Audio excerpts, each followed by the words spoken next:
So my worst nightmare has happened. They blew two tires on this camper within 20 miles of each other. And then the first one, when it blew, went to go pull the spare down.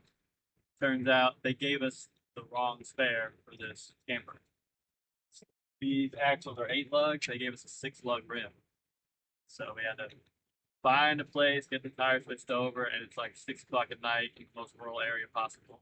So after getting the spare switched over, we get back down the road. It's about 8 p.m. We're getting gas, and a guy pulls up in a truck, says, "Hey, you probably don't want to hear this. Blew a tire."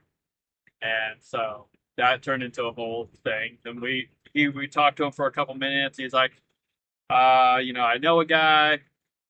I can give him a call, see if he can show up to get the tire changed out for you.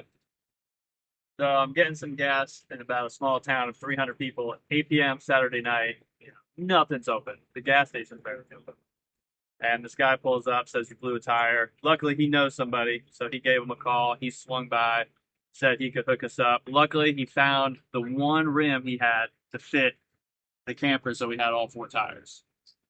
And we told him to go ahead and switch all the tires out to 14 ply because this camper only came with 12 ply, I'm pretty sure, and they were not holding up under the weight. So I recommend if you ever buy a camper, especially a fifth wheel, request they put 14 ply tires on before you leave.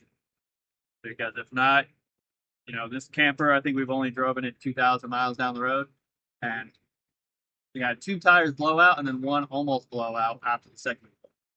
Up the three things you can do to avoid the situation that we had was check the age of your tires.